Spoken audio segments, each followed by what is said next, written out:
আসসালামু আলাইকুম। আজকে আমি আবারও আসলাম। আমাদের এই মাদ্রাসাটা পড়ে আছে, টাকার অভাবের জন্য মাদ্রাসাটা ঠিকভাবে চালু হচ্ছে না। এবং আপনারা দর্শক দেখতে পাচ্ছেন যে এটি কিভাবে বন্ধ হয়ে গেছে।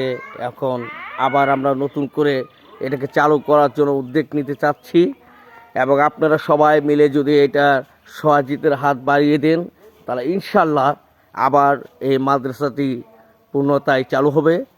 আমরা এটা প্রার্থনা জানাচ্ছি, এবং আমি বলতে চাই যে 10-এর নারী 1-এর বোঝা।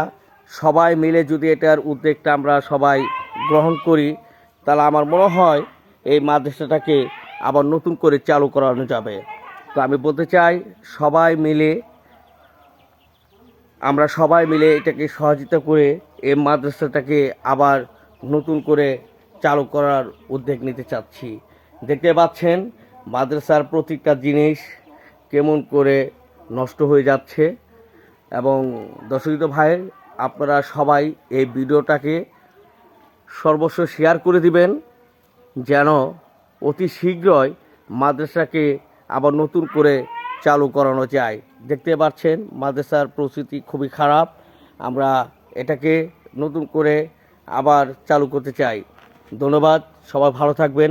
আসসালামু আলাইকুম।